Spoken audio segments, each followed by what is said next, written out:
I have been asked many times during my career why I chose to first teach and then become an administrator in a Catholic school, when I could have doubled or even tripled my salary in a public school. Why have my husband and I chosen to send our children to Catholic schools when we live in an area with very good public schools? Having attended public schools from kindergarten through high school myself, I did not fully experience the Catholic school difference until I was fresh out of college subbing in my local Catholic school to make some extra money. It was there that I not only felt called to pursue education as a career, but to pursue that calling in Catholic education. Why? Well, there are many differences between public schools and Catholic schools. There is one intangible difference that makes all the difference. It is a simple and yet completely profound difference. Jesus Christ is at the center of everything we do and why we do it in our Catholic schools. There is a famous quote hung in thousands of Catholic schools. Let it be known to all who enter here that Jesus Christ is the reason for this school, the unseen but ever-present teacher in all its classes, the model of its faculty, and the inspiration for its students. This is the difference that I experienced as a young adult subbing in a Catholic school. This is the difference that has called me to teach in Catholic schools, and this is the difference that I have chosen for my children as they attend Catholic schools. The multitude of ways that Christ is manifested in St. Edward's School through our fantastic staff, our talented and caring students, our supportive parents and families, our dedicated pastor, our generous alumni and supporters is why we celebrate St. Edward's School.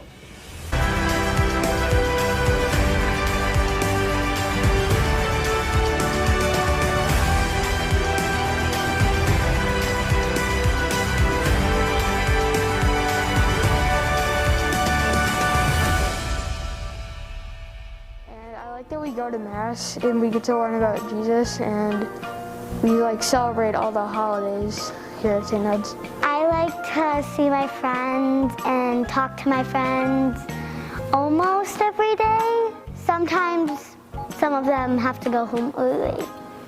I don't know why. I like that there's a lot of special classes like art and STEM and Spanish, because you get to do different things than normal reading and social studies and math and stuff. I like that there's always someone who's gonna help you out no matter what happens. If you need help on your schoolwork, there's always gonna be another classmate to help you or another teacher. And then there's always a lot of positivity around that makes you feel happy when you come to school. I'm going to DePaul College Prep, and I feel like the teachers here have really helped prepare me for it. My favorite subject is math. I like reading. I think reading is fun. I like gym, music, and art. My favorite subject's science because we get to do all these experiments, like make plants or time a wind-up machine. So with reading, my teachers helped me improve with learning like new vocabulary, learning what words mean, and learning how to like pronounce the words. We had this big whiteboard, and she makes like cool stuff, and sometimes she makes us laugh by making something, and when she does that, it's just really cool. I really like social studies because I like learning about like the history of the United States and the world, and I want to be a lawyer when I'm older. I also like that every day, every Monday, we get to pray like in the beginning, and I also like getting the Eucharist because I like that we get a piece of Jesus. I feel like church has kind of helped me really like trust in God and know that He has chosen a path for me that He knows I'll follow, and help me like to pray more and connect with Him more spiritually. I'm excited to get my first communion because I get to receive Jesus. I feel safe in school because we're taking precautions and wearing masks, and there's hand sanitizer like in different parts of the school, and like when you go to church, like some of the pews, like you're separated in the pews and you don't have to worry about being too close to someone. It's really different this year. Even though it's different, it's still very fun. Because we still get to see each other and we still get to play with each other, and it's just really fun doing that, and at least we get to see each other. It's better than nothing. Probably in 2nd grade when we did Miss Malecki's Market, Survivor in 6th grade with Miss Rosasco, and singing with Sister Shirley in 3rd grade. It's just a happy place and all, like just the positivity that goes around the students and just the good vibes that are around here. I'd probably tell them that a lot of the teachers like can help you, and they really prepare you for like your future, and they help you understand, and they just kind of help you like make sure that you're ready, and they like can help you analyze it and just prepare yourself for like the future that God wants you to follow. I like seeing my friends and learning stuff, and I think it's easier to learn than it is over remote and like Zoom and stuff, because you're able to be in contact with your teacher and be able to ask her more questions. I like all my friends and the teachers and school. I just like school. One more time. And one last time.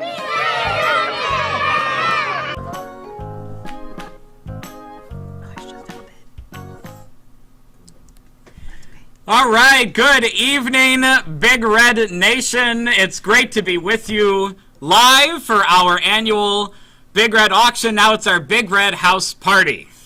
Welcome to our biggest fundraiser of the year. We're so happy that all of you can join us tonight. We have an awesome night planned. We'll be joined later by Jeannie Dugan and Pat Tomasulo, who will be cracking us up for a good hour of the program. So if you get too bored with us, don't worry. We're only here for a little bit of time. But it's great that we're here. You know, this auction in particular is really important for us because last year when the pandemic began, we weren't able to do anything. Our Big Red auction at the time that we had planned to celebrate at Iron Horse, which was going to be a new venue, and we were going to be able to invite more people. It was our 110th anniversary. We had a lot of big plans for it, and then it all got canceled. And so we also lost not only out on the event, but on that revenue. And so this year we're really excited to be celebrating in this new platform, but also we really need the support this year, not only to make up for last year, but also to continue to support our students this year. Go ahead. And, you know, also with the pandemic, not only did it cancel our Big Red auction last year, but it also left us with some other expenses this year that we're looking to have covered by the end of tonight through your great generosity. So I'm really looking out to you, our alumni, our parishioners, our parents, all those who are joining us, even guests and friends of St. Edward, for your help tonight. But even though we have all those things to build up upon, we have been doing great in spite of all the challenges that this pandemic has brought. Miss Lasika, our students, our faculty have just been awesome at approaching this with a great attitude and really doing their best to continue our Big Red St. Edward tradition. Yeah, a year ago when we got the email that we were shutting down, we had no idea for 2 weeks, 3 weeks, or the rest of the school year. But the following Monday, our teachers were online with our students, never missed a beat, and that really is the dedication of our teachers. Within a week, they were Zooming with our kids, and Zoom became a verb in all of our vocabularies. We finished the year strong, remote, not together, but we finished the year strong, and then we started looking at this year and what this year was going to look like, knowing that bringing our students back in person was the best thing for them. And so we started building our reopening plan for this school year, looking at how we could rearrange our classrooms, how we could make our facilities safer for our students to come back in person, putting together our reopening plan so that our students could come back to us in August, masked up, hand sanitized, and ready to go for all of their learning this year. Some of the things that we had to purchase because of the pandemic and reopening schools, we put hand sanitizer stations in each of the classrooms and at each entrance of the school. We have plexiglass dividers in some of our classrooms in our office, thermometers for the morning wellness checks. We even bought a really cool fogger disinfector thing. It makes it feel like a Ghostbuster as you use it. I'm not allowed to play with it, though. But it disinfects the entire building. Every morning, our maintenance staff goes through every classroom, every hallway, bathroom, every nook and cranny, disinfecting all of our spaces that the students and teachers are using. And the disinfectant that fills the machine is also an expense that we did not budget for, along with the plexiglass, the hand sanitizer. Hand sanitizer is expensive. Hand sanitizer is very expensive. Man, what's and it, we go through an awful lot of it. $25 a bottle? Something like that, yeah. So, friends, if you donate $50, you're providing 2 gallons of hand sanitizer that will not feed. No one's eating it. No one's eating hand sanitizer. Bad use of words. I have a face for radio. I'm not meant for live TV. We do not feed the students hand sanitizer, but students will use that hand sanitizer. The kindergartners probably go through a gallon a day? Oh, I'm sure. Yeah. Our kids are great about wearing their mask, using that hand sanitizer, but you're right, all of those extra unexpected costs going into the school year, fans, air purifiers, paper Every bags classroom for has an masks. air purifier. Yes. And paper bags. Who do we need paper bags? Paper bags for masks. But we did it, and we're here, and we're stronger than ever. And we have been able to keep up some of our other traditions this year, so it hasn't been a total wash of a year. We've continued to do fun lunches. The Big Red Big Shot program that Miss Asika and the school faculty started last year has continued this year, although we don't have the school, what do you call those, where everybody gathers? Assemblies. Assemblies! The assemblies! But we're still able to reward our students for their excellent behavior and good sportsmanship and all that. We had our Halloween costume parade. SEPO provided toys for the kids to get at least some kind of a treat on Halloween since we couldn't do our fun fair. We had our walkathon that we have every year as well as virtual assemblies. We even had virtual vocation talks. We had sisters from our Franciscan Sisters. The Franciscan Sisters of the Eucharist, that's right. And Our Lady of the Angels Mission, that's what I'm thinking of. As well as our seminarians from Mundelein zoomed in with the kids to talk about vocations during Vocations Week. And while we're doing really well this year, we're also always looking ahead and continuing to build upon our 111-year tradition here at St. Ed's. And what comes first and foremost is always our Catholic identity. And with that, I'd like us to just pause for a moment to really open up this night in prayer as we get into virtually being with each other. Jesus said, where 2 or more are gathered in my name, I'm there with them. Well, we're here and you're here with us, as well as all of our great parent volunteers that are helping us tonight. So friends, please join me as we pray. In the name of the Father, and of the Son, and of the Holy Spirit, amen. And good and gracious God, we give you thanks and praise for bringing us together as a wider St. Edward community. We may be in many different states, maybe even countries, gathering tonight to celebrate Catholic education, to celebrate St. Edward's School, to celebrate the good work that was begun by the Springfield Dominican Sisters 111 years ago and continues to this day. Lord, we especially ask you to bless our students, our families, our faculty, and our staff as they continue the mission of Jesus to make disciples of all nations and baptize in the name of the Father, Son, and Holy Spirit. Lord, we ask you to bless all of our donors this evening, all those who are going to be so generous with our school and helping us continue this mission. Bless them abundantly, Lord, and reward them for their goodness and their kindness, not only with their financial assistance, but also in their prayers for us as we continue this great mission. And we ask all this in Jesus' most holy name. Amen. In the name of the Father, the Son, and the Holy Spirit. Amen. Our Catholic identity remains strong, and our kids are still coming to Mass once a week, all on one day. We've divided the kids up in 3 different days. They come and pray with our community at Mass.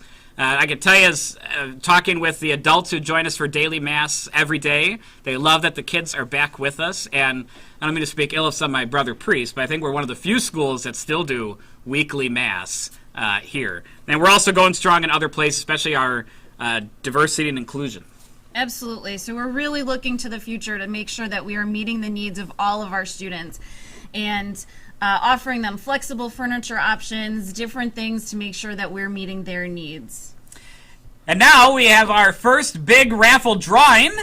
This is a prize for $300? Yes, $300. All right, so Miss Lasika. All right, here we go. I'm going to let you pull. Well, you pull, because my pull. ticket's in there. Yes, so. okay, all right. Yeah, you pull. Fair enough. Here we go. Da, da, da, Drum roll. And I'll pass it through the little thing here. There we go. You got to at least read the name. And our winner is Ruth Peters. Congratulations. Ruth Peters. Nice. And then you go back in, right? Because it goes. Yeah, that's right. All right. Ruth Peters goes right back in. Very good. Congratulations, Ruth. 300 big ones. That's awesome. And you know, we have all kinds of stuff on our silent auction. So if you're joining us on YouTube, or if whether you planned on being with us or you just searched something fun to do tonight and we popped up on your YouTube page, we have a silent auction going on. If you go to bigredhouseparty.com, you can click a link to get onto our silent auction page, where we have a lot of cool stuff to bid on. And I think we have a video that's going to show you later on exactly how to bid. But there's also a challenge between Miss Lasika and I, of which she is currently winning. For $5 a vote, of which Miss Lasika has 48 of those votes, and I have 36, whoever has the most votes at the end of the night has to do something a little crazy. So, Miss Lasika, what are you doing when you win? So when I don't win, I will be dyeing my hair red. But when Father Dominic does win tonight... You can just imagine here. No. Doesn't it look wonderful? It just doesn't do anything, no. So when Father Dominic wins tonight... I'm going to have a big bucket of ice water drenched all over me. So get online, cast your vote for the challenge. Make sure you cast it for Miss Lasika. Remember, early and often, I Father get Dominic. you into heaven. Remember that. And now we're going to show you a video exactly on how to bid, how to be able to partake in our silent auction. How to bid with GiveSmart. In order to get started, you will need to register with GiveSmart. You'll be asked to provide your name, cell phone, and you may have the option to pre-swipe a credit card in order to expedite checkout. Once you have registered, you will receive a welcome text message which includes your personal bidding link.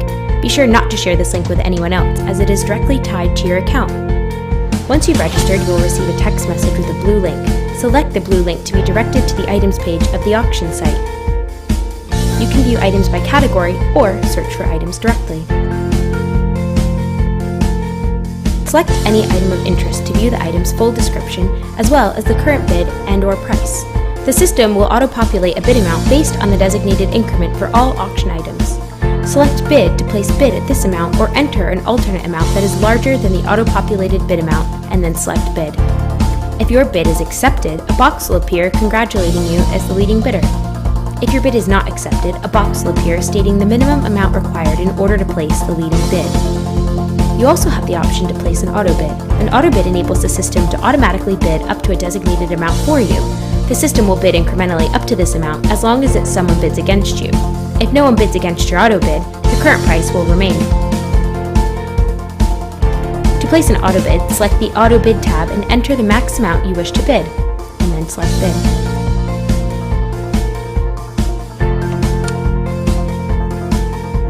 If If you're outbid at any time during the auction, you will receive a text message notification. A banner will also appear across each item that you bid on to indicate whether you are winning or losing the item. Now, you are ready to bid.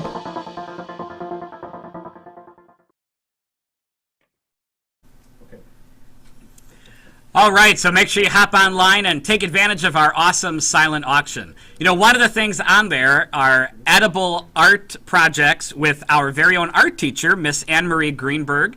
And so make sure you get on and bid on that. Actually, there's a categories tab at the top of the page, and you can actually look at things that have no bids on them. So you can see what people haven't been bidding on yet. I'm sure there's some hidden treasures in there. One of the things you can also bid on is a Nerf war with me. I did this over the summer with our youth group. There's still Nerf bullets hiding all over the convent. But you can come and auction or bid on a Nerf war with me and lose. Much like how Miss Lasika is going to have to put on red hair tonight. Yeah, no. We'll also be doing the Nerf war. All right, so now we're going to get started with our first comedian, Miss Jeannie Dugan, who is also an educator. She was a CPS teacher for, I think, 20 years, and she's from the South Side. We won't hold that against her. I'm sure she roots for that other team, but we won't have to talk about that. And so join me as we welcome on our Big Red House Party, our first comedian of the night, Miss Jeannie Dugan. Welcome, Jeannie.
Hey, hi, am I live? St. Edward, can you hear me?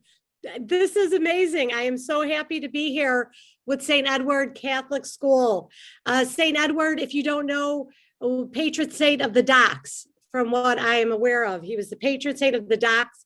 If you have not figured it out, I am a Chicagoan myself, Jeannie Dugan here.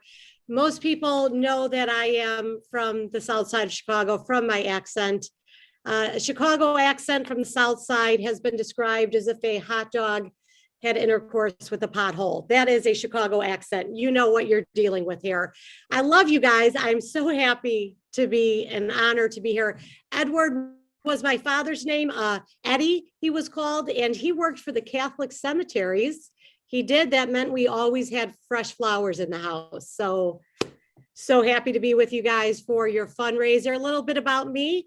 I am a Chicago comedian. I also got remarried. Yes, Father, I am a vow breaker. I do apologize for that. Father Dom's picture came on screen and automatically I said, "Bless me, Father, for I have sinned." It was just a natural response.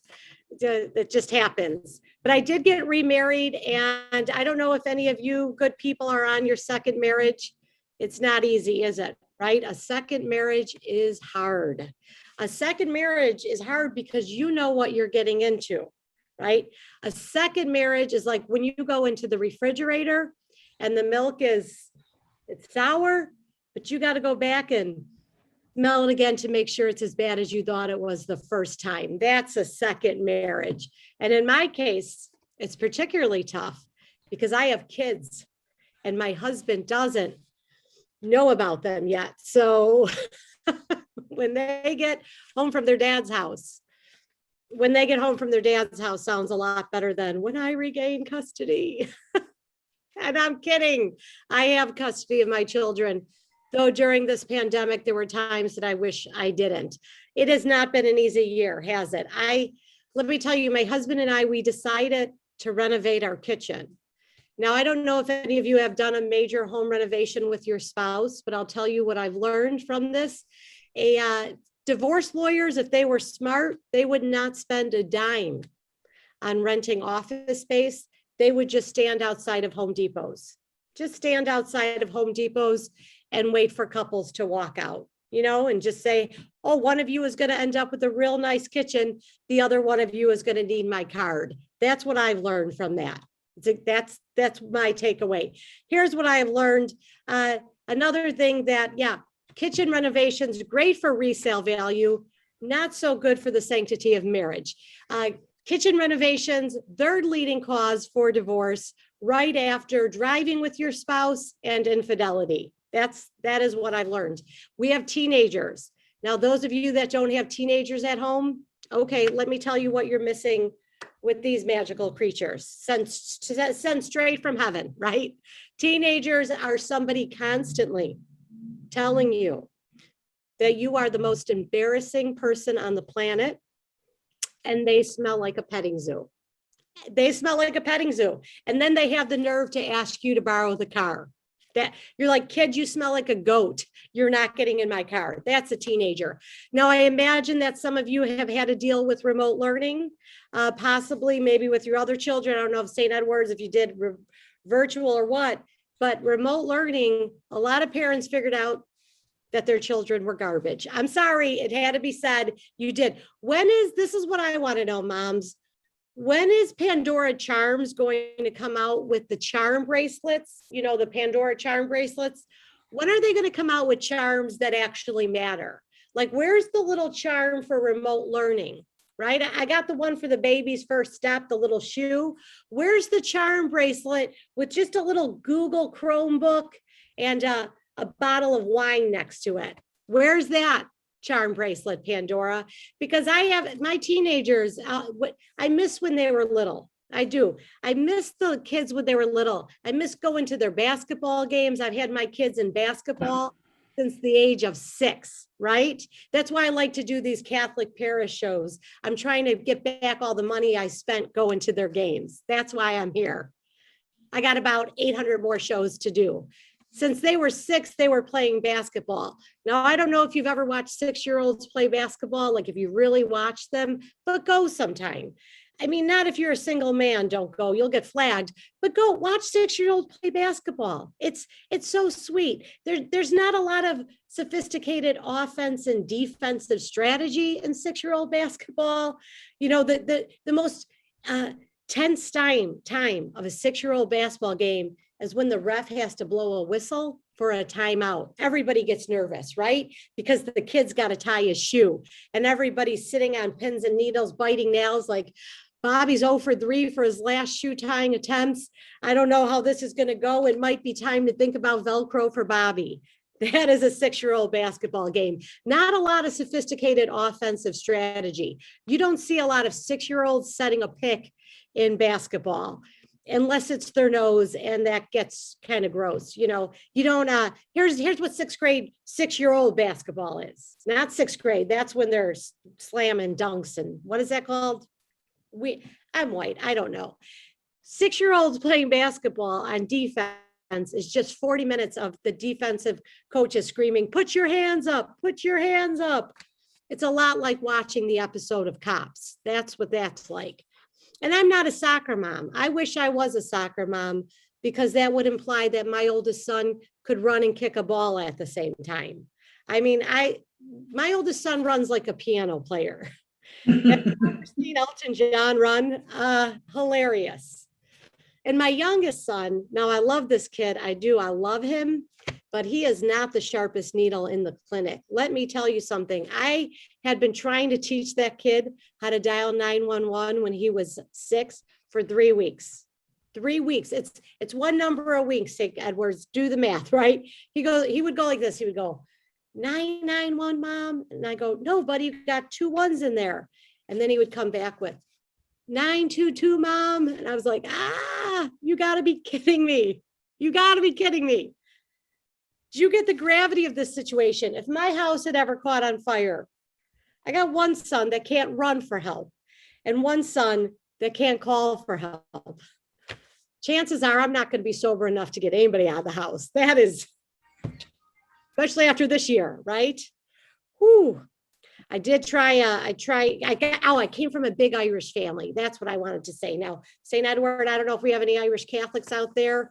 Those of you that are not Irish Catholic, that's the opposite of practicing Catholic. But here's the thing, big families. I came from the youngest of eight kids.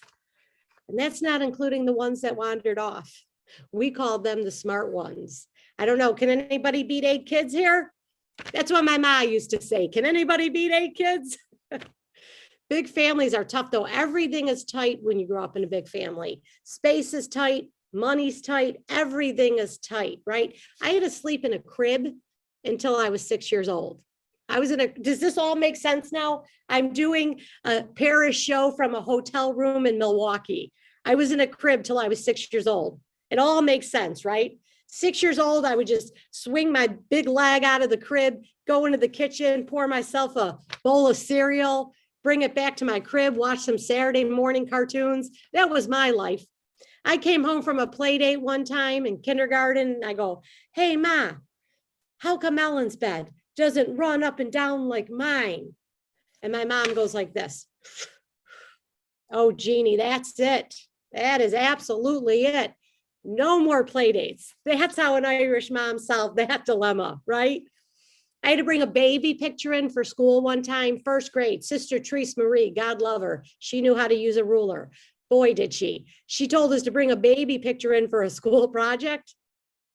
Ask your mom for a baby picture when you're the youngest of 8. You have a better chance at getting a picture of Bigfoot than you do of yourself, right? My mom took down this big shoebox from the closet right next to the shoebox where my dad kept his gun. It was the 80s. Nobody cared about gun control or scrapbooking. You know, you just hoped your mom was pulling down the right box if she had a bad day. She pulls out this box of pictures and she's looking for a baby picture of me and she's going through it like this.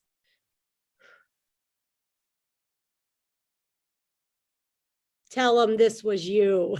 It was a picture of my brother Joey. At 9 months old, and he was wearing a baby tuxedo. Because when you're the oldest in a big family, you get formal wear for pictures. And when you're the youngest, you get wrapped in a dish towel and put in a drawer. We had 16 pictures of JFK in my house growing up. 16 pictures of him, but not one of me. That's how I grew up. I had to wear hand-me-downs, which is fine. Money was tight. But see, my older sister, 2 sizes smaller than me. Yeah, 2 sizes smaller, and I had to wear hand-me-downs from her. How does that make sense? I didn't know that pants were supposed to button until I was 16 years old. I had no idea. I walked into a Zare with my first paycheck. Who grew up poor here and remembers Zare? You do, right? I walked into Zare and I go like this, Miss, where's the rubber band that's supposed to come with these pants? And see, I know there's always very skinny women that are like, what is she talking about? Why would you need pants and a rubber band? Because I can leave my pants buttoned and I can pull them all the way down and all the way back up without even unbuttoning them. I fight those women after the show, St. Edward. I do. And I have been trying to get in shape. This is, can't see all of it, but this is not the shape I was anticipating. One of my friends goes, Jeannie, here's what you got to do. You got to try my personal trainer, Tony. Tony will whip you into shape. So I gave Tony a try because I had an extra $125 an hour laying around. $125 an hour. And this piece of human garbage handed me a jump rope. I said, Tony, for $125 an hour, I am expecting liposuction, even if it's just on one leg. You know, I will save up that other $125 and I will drag that other big leg back when I get that money saved up. Seriously, lipos, $125 an hour. I asked the audience in Milwaukee yesterday, Wisconsin, if they had ever used a personal trainer, and they looked at me like, did you forget that you're in Milwaukee, Wisconsin? They love their cheese curds here, and I cannot blame them. I am proud to be Irish, though. A lot of Irish in Milwaukee. A lot of Irish. We just celebrated St. Patrick's Day. The Irish are known for a lot of things, and it's always the drinking, right? But we should be known for our literature, like our poetry. I think you guys are probably familiar with the Irish blessing, maybe, you know that? It says, may the road rise to meet you. May the wind always be at your back. You know, an Irish guy wrote that coming home from the pub some night, right? Like, hey, officer, I didn't fall on my face. The road rose to meet me. The wind always be at my back. You know, that was an Irish guy. You ever hear of an Irish goodbye? You know that one? An Irish goodbye is when you leave a party without telling anyone. You know that, but do you know what an Irish hello is? An Irish hello is when you walk into a party and you don't say hello to anyone. You go straight to the bar and then you say hi after you have about 3 or 4 drinks. That's an Irish hello. My favorite saying, though, came from my father. Again, his name was Edward. He had the best Irish saying, and I hope you find a celebration to use this saying. Anytime somebody would ask him, Ed, do you want another drink? He would say, well, a bird never flew on just one wing. Are you kidding me? That is poetry. A bird never flew on just one wing. Well, Dad, I did not know a bird had 16 wings. I did not know that. And you got to drive us home, jackass, right? Like, come on. That was, I don't know if we got our teachers here tonight, if we have St. Edward teachers here. If we do, wherever you are, send them love, send them clapping. Teaching is a hard gig, and I know because I was a teacher for 20 years. And I'll tell you what, sometimes I still get nervous even doing this because as a high school teacher, I'm not used to people listening to me when I talk to them. It is, I imagine that you're listening. I feel like you're listening. I could feel it coming through the internet. Thank you. Teaching it's a hard job. And a lot of parents found that out during this quarantine, right? And you never know how your kid really is in school. You don't know because teachers, they find ways to make every kid sound great. Like on a report card, teachers got to write something nice 4 times a year. That's not always easy to do. Most kids are pretty good kids, but sometimes some of them are real jerks. And this is what I used to do. I would say something like, Johnny's done a remarkable job at mastering the 4th quarter objectives. I'd say he's a pleasure to have in class. But every once in a while, I had to get creative. So I found a way to do that. I would say, Johnny's done a remarkable job at converting oxygen to carbon dioxide this quarter. Say the plants really enjoy having them in the classroom. And then I would staple a McDonald's application to Johnny's report card. And listen, and that's not mean. If that was mean, it would have been an Arby's application. Okay. I had faith in those kids. There's also a reason that I am no longer a teacher. If you really want to know how your kid is in school, I'm going to leave you with this little tidbit. Okay. You got little kids at home and you really want to know how they are at school. This is what you do.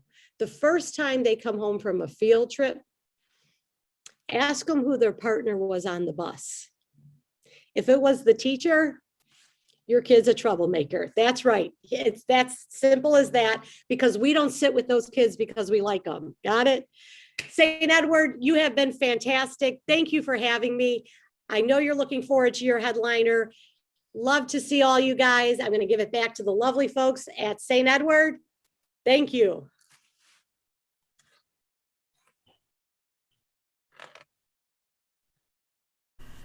Thank you, Jeannie, for a great session there. And luckily, we don't have to give out any charms for remote learning because we've been back in school. So that's great for us. You know, the challenge is getting really close, but the redhead, or soon to be, is still in the lead at 66 votes. I'm trailing behind at 65 votes. So, come on, people. We want to see the principal with big red hair. No. Get those votes in. It's $5 a vote. Get them in online so that Miss Lasika can dye her hair red. I think you'd look pretty good as a bright fire engine redhead. I think it would be far more exciting for the kids to have the ice bucket outside, and they could bring them all outside. It could be a nice spring afternoon. I don't think so. Yeah, way more exciting for the kids. You know, we didn't even get a chance earlier. We were told we had 10 minutes, and you think 10 minutes is going to be a long time, and it really wasn't. Maybe it felt long for you, but it didn't feel very long for us. But, you know, tonight, our goal for tonight is $60,000, and that $60,000 goes to cover the rest of our operating needs here at the school. You know, we obviously don't charge parents the full amount of what it costs to educate their child, because we are a people of mercy, but we also rely on your mercy and your generous support to help fill that gap. And any monies we raise tonight over that $60,000, Miss Lasika, what are we buying with the extra money that we're getting? Anything over that $60,000 we will put towards new classroom furniture. Last summer we were so fortunate that we had so many donors. We were able to refurnish 4 of our classrooms, and so we want to see some more classrooms with new furniture this summer too. I think we still have desks from 111 years ago in some Quite of our potentially. classrooms, at least from the 70s. Well built. So we need new furniture. And, you know, I'm not an educator. I'm in the spiritual world. But what is the goal of the new furniture that we're buying? Like, what's it good to do? Is to offer our students flexible seating options. You know, so many of us, like, I don't like sitting at my desk all day. I'd much rather stand. And so have standing desks for our students, alternative seating options, just so that they can really take the most advantage of their education, get the most out of it. I think my favorite part of the new furniture is that the chairs are built for, like, the wigglers. Yep. So it actually, like, lets them wiggle. So then, like, the teachers aren't hearing the clank of the chairs all day, which I was definitely one of those kids. Well, you can help us reach our $60,000 goal and over it to buy new furniture by going online. If you don't want to bid on anything, you can still just make a donation. You can do that right on that website. You can also call in. We have operators standing by at the phones. You can dial our rectory phone number, 773-545-6496. I'm sure it's on the bottom of your screen. Call that number, and you can talk to any one of our parent volunteers that are here tonight taking credit cards over the phone. Every dollar counts, friends. Every dollar counts. If you're feeling really generous, it's $10,000 to furnish an entire classroom. So if you really want to or you and a friend each want to throw in that extra $5,000 you got lying underneath your mattress or under your bed, call it in and we can furnish a whole classroom, and we'll even call it the Cindy Rosasco classroom. I know she was planning on spending her money on getting ice thrown at me. I know because she texted me. But throw that money towards the classroom, Miss Rosasco, or anybody else that's watching, or put it towards Miss Lasika to get her hair shining bright red. Let's go. Chairs and desks. All right. We also have some other items to bid on, some items that aren't really or being bidded on yet, or you could just buy. So some you could just buy, parents, you could buy nut cards. You know, when I was in grammar school, it was all about homework passes. But ever since I arrived to here, it's been all about the nut card, which is nut card. Getting out of uniform. No uniform today, that's what it stands for, right? Yeah, you could just buy them, and your kid can be out of uniform on the last Friday of every month next school year. You could just buy those right out. It's $100 for one student or $175 for the whole family. What a deal. All right, what about this 3D printing experience for your child's entire class? The pre-K through 3rd will create one project that will be made for them with the 3D printer, and then the 4th through 8th graders will use the software to design the items, and then they'll be printed off-site. That's really cool. And that'd be really fun for the kids. Design something for my office. That'd be really cool. Always about you. Gee, thanks. There's also an ultimate baseball basket that comes with baseball caps, T-shirts, 9 T-shirts, because it's a baseball team. You get a Clark Street Sports gift card, and for the parents, a $25 Binny's gift card. All right, and don't forget the Big Red House Party raffle. The raffle will close tonight at 8:30. You can still buy raffle tickets online at bigredhouseparty.com. And we are almost getting ready. We're ready for our second. We're doing our second drawing for $500, and our last drawing will be at the end of the night for $3,000. Time to get those tickets in. And we're only selling tickets until 8:30 p.m. And I think Pat will be doing his comedy bit through that time. So make sure you get online and buy your Big Red raffle tickets to win $3,000. But now it's time for the $500 winner. So here we go. Drum roll. We're diving in.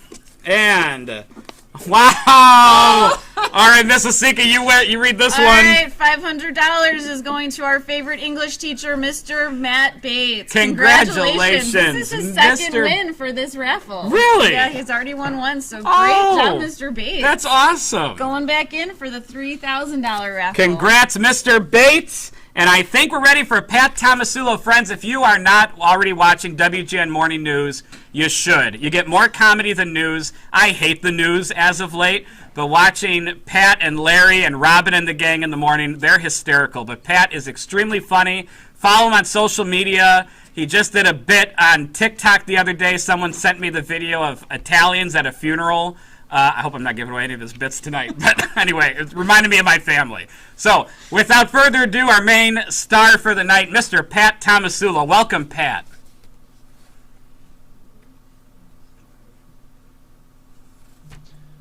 Hey there, everybody. Well, I just got the text message that I'm to begin my comedy, which is it's traditionally how comedians are usually brought up on stage to perform their art, with a text message tossed to by two hosts someplace else with a Virgin Mary statue on the desk. That's also pretty commonplace. I don't know if you've been to a comedy club recently.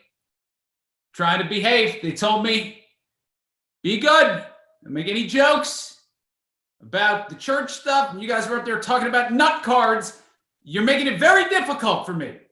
Okay? I'm not going to make fun of anyone, but I just want to tell you all the self-restraint I am practicing when you're talking about nut cards. That's the kind of guy I am. Here it is. This is comedy in 2021. Yeah, this is great. This right here, this whole little setup ought to tell you where I fall on the hierarchy at WGN, right? Let's just say Tom Skilling's not sitting in his $3 million condo doing stand-up into a laptop right now. Just this guy. Just me. Gorgeous day today. So many people out. I don't know if you were out and about today. Just people everywhere. Just the city was alive. Just energy, cars everywhere, just people walking and just throngs of people everywhere. And I was thinking to myself, God, I wish it was 11 degrees again. So 95% of these people would go back inside. You know, I'm not saying I want to go through another quarantine, but being away from people was not all that bad, you know, because at least during quarantine, my wife and I had an excuse for not going out. We don't go out like we used to. You know, we've been married 10 years and it changes. Yeah, I didn't realize how much it changed until about a year ago. We were talking to this couple we know in their 20s. They were telling us about this date night they'd gone on. And they're like, yeah, we went out for drinks, and then we went out for dinner, and then we went to a concert, and then we went clubbing until 4 a.m. The entire time I'm listening to this, I'm thinking, if I wanted to finish half of that itinerary, I would have to shoot cocaine into my balls to get through half of that. That's a 9-hour date. Is there an intermission at any point during that? Just like 30 minutes where everybody can close their eyes for a little bit, not nap, just like, you know, because that's not my speed. I'm more of a brunch in a movie kind of guy at this point. You know, the feeling I get walking out of a movie theater while the sun is still out, I wish I could bottle it up and share it with the world. I really do. It's amazing. I get so much more done. We were talking to them like, well, if you don't go out, like, what do you guys do? I'm like, we're married. We watch Netflix, but we don't Netflix and chill. Okay, calm down. We don't Netflix and chill. We Netflix and just constantly ask what time it is. That's what we do. Like, what time is it, huh? It's only 9 o'clock. My God, I thought it was later. Doesn't it feel like midnight? I thought it was midnight. What does the clock in the microwave say? What does that say? 9 o'clock. Oh my God. All right. Well, listen, we can start another episode, but I can't promise I'm going to finish it, honey. Babe, this show's a half hour long. I'm not a superhero. We got some friends who still go out all night. You know, we can't hang with these maniacs anymore. with their 8 o'clock dinner reservations. 8 o'clock? That's when I'm popping my first melatonin is 8 o'clock. What are you, out of your mind? These people say nothing good happens after midnight. I say nothing good happens after 5:30. Make the reservation. You think we'll get a table? I think we'll get all the tables. Just make it. We used to go out with other couples a lot. That was a big thing we did in our younger days. No more. Can't do that. Nobody comes prepared when you have these big group dinners. You get there and you just spend the first 45 minutes sending the waitress away. Like, we need more time. Just need a little bit more time. How much more time do you people need? We made these plans 3 months ago. Am I the only one who's been studying the menu since then? I mean, I knew what I was having on Tuesday. What have you people been doing this entire time? Then somebody wants to order something for the table, right? Let's order something for the table. And people start voting over appetizers like it's a congressional hearing. It's like, well, we got 3 votes for the burrata and 3 for the calamari. Pat, you guys are the deciding vote. What's it going to be? We vote never to do this again with any of you for the rest of our lives.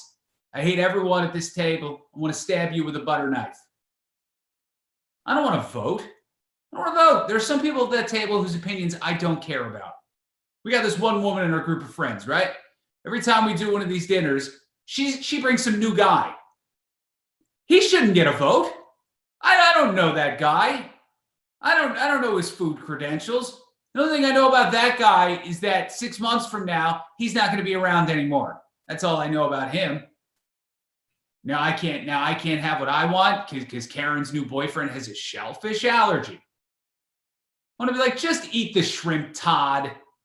Maybe you'll finally be able to use that EpiPen you've been carrying around for years, you sissy. Some things were canceled, which were nice, which was great with no pandemic. I got out of going to so many weddings, which was awesome. Done going to weddings. Tell all these people who are getting married and they're all excited about it. I'm like, listen, I get it. It's the most important day of your life. You know what day it is to everybody else? It's Saturday and you're ruining the whole damn thing. Don't get me started on these people who get married on Sunday afternoons. Well, we wanted a brunch wedding. No, you wanted 20% off the venue. Okay. Now you got your brunch wedding and I'm doing the cha-cha slide at 2 p.m. on the Lord's Day. It's not right. It's not appropriate. I don't wobble before sundown, you heathens. These weddings, they're all day. People do like the ceremony at 1 o'clock, then the reception's not until 6 because they get to drive 45 minutes to get their pictures taken in front of some barn or something. That's the big thing now, barn weddings. It's a barn. It has so much character. You know what it doesn't have? Air conditioning. Yeah, people shouldn't be dehydrated at a wedding. I'm trying to take in a lot of fluids, but I can only fit so much water in this mason jar you're making me drink out of. One time I asked the bride, I'm like, is there anything for me to do to kill 4 hours, in this little extravaganza here? And she's like, oh, there's a park near the venue. I was like, get out of here. Did you say a park? You're not going to believe this. I was just telling somebody, you know what I would love to do today? I would love to walk around a park in a full suit and tie under direct sunlight on the hottest day in July for 4 hours. How did you know? How did you know? All right, well, I'll just be over here getting heat stroke. Well, you go to your barn. Only 2 groups of people like weddings. People in their 20s because they're broke and it's open bar, and people in their 70s because they're just happy they're not at a funeral. To everybody else, it's a 6th work day. Nobody likes them. Nobody likes them. The worst is when you go to a wedding where you don't know anybody at your table. You got to start making small talk and act interested in what people do for a living. I'm barely interested in what I do for a living, and I have a cool job. You think I care that some guy's an accountant? Oh, tax season must be really busy, huh? Nobody cares. last wedding, I had to sit with some guy at my table who was throwing an after party that he wanted me to attend. Midway through dinner, this guy just pipes up. He's like, "Hey, you staying at the Best Western? All right, after this, bring your wife. Come up to room 301. We're going to be partying all night long." I was like, "Really? Is that so?" Just hold on 1 second. What do you say, hon? Does that sound like fun? You want to go to this complete stranger's hotel room with a bunch of other adults in shorts and flip-flops drinking canned beer and Jägermeister? You do? Awesome, we're there. Yeah. You want some help wheeling your cooler upstairs too? You hillbilly? Oh, and you people who do destination weddings, you can go straight to hell. Sorry, Father, but that's a cardinal sin. You got to have a strong marriage to have gotten through this whole quarantine. My wife and I do. We've been married 10 years, and we're as happy today as the day we met. I don't think a lot of couples can say that. I really don't. And people say, "Well, how do you guys do it?" Well, to me, it's pretty simple.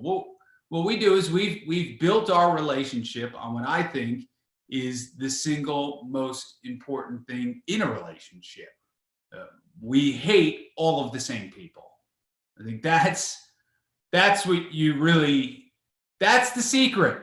That's the secret. Some of you might not agree with me, and I want you to do a little make-believe for a second. I want you to, fellas, here, you do this.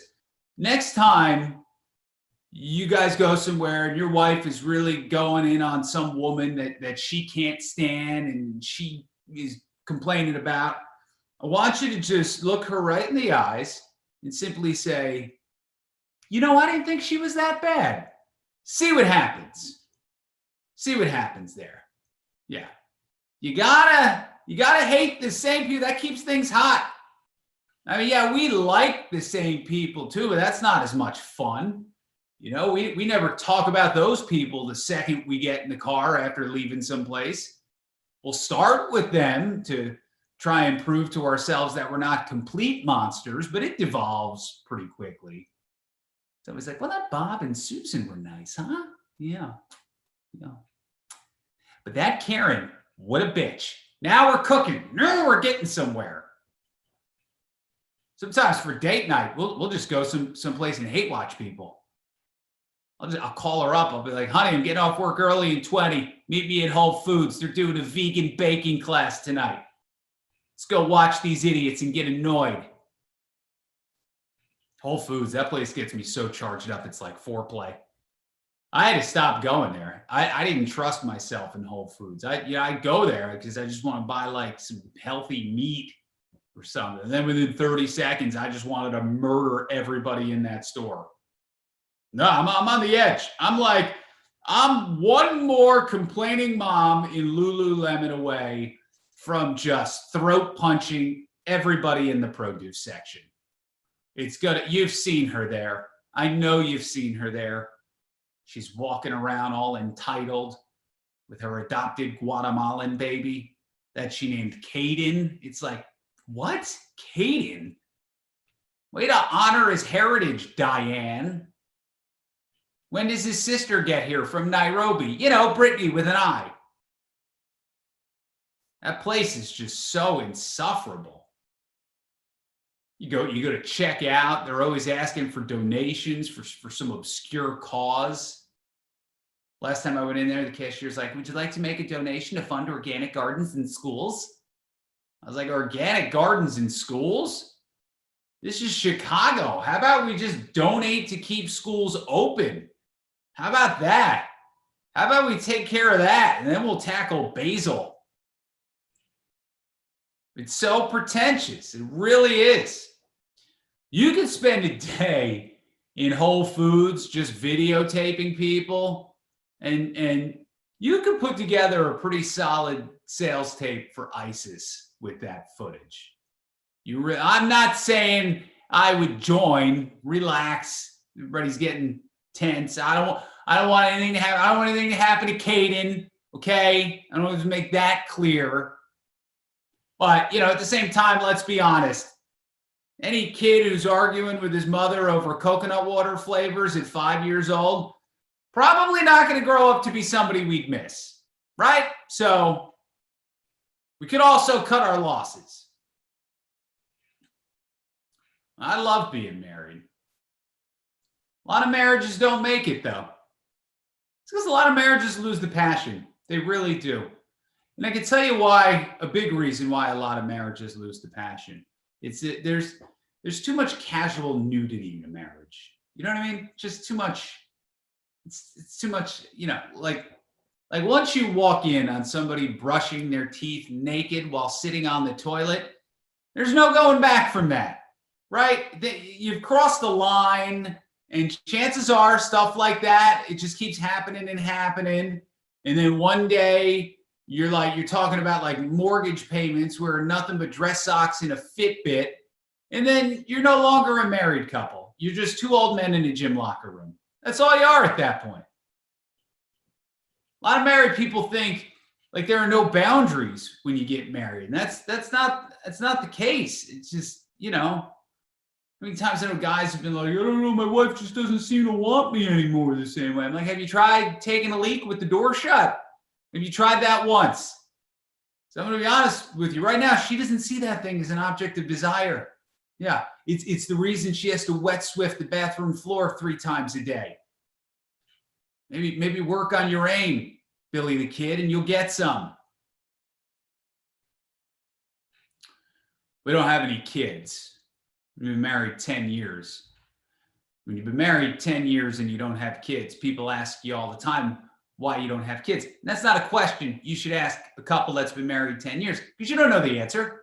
You know, for all you know, maybe we want kids, but we can't have kids. Okay. We just hate kids, but that's not the point of the story. You shouldn't ask that question. So now when people ask that question, my wife and I just say the most awful, uncomfortable things to make that person feel as terrible as possible. We turn it into a teaching moment. Last time somebody asked, my wife was like, well, you know, we really want kids and God knows we've tried everything, but unfortunately, Pat has undescended testicles. So it's a little difficult. And I was like, yeah. And we talked about adopting one, but unfortunately there were no white ones available. So, and that person will never ask that question again. See what I did? I made a better citizen from that little interaction.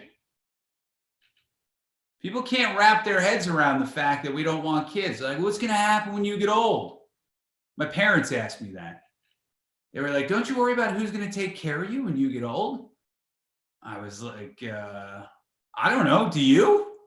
Because we live 12 hours apart. It ain't going to be me. Is that something people discuss when they're trying to figure out whether or not to have kids? Are they like, hey, babe, remember last week when you were sick? What if that happens when you're 90? You know what? Meet me in the bedroom. Let's make some hospice nurses. Come on, clock's ticking. Let's go, baby. Who's going to take care of me when I'm 90? I don't know. I'll check myself into a nursing home. Those places seem amazing. No offense, but the amount of debauchery that's going on there, 10-to-1 female to male ratio, be walking around that place like I'm Dolomite. I mean, let's weigh the options at 90.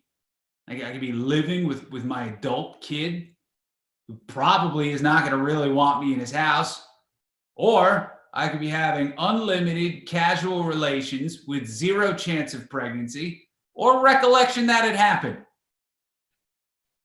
I don't know. Doesn't seem too bad. Hopefully a lot of you've gotten your vaccines already. Looks like we're starting to get out there. World is opening up. A lot of people don't want the vaccine. You know, the anti-vaxxer crowd. I'm not going to judge you if you're in that camp. It's just weird. I was reading this article about kids of anti-vaxxers. going behind their parents' back to get the vaccine when the time comes. Is that not the most on-brand way for this generation to rebel against their parents with a responsible medical decision? You know, you're like, hey man, I think I'm going under the needle. Oh, you gonna get a tattoo? Nah, dog, AstraZeneca. My parents don't get off my ass. Shingles vaccine is next. Still got to wear your mask though. That's important.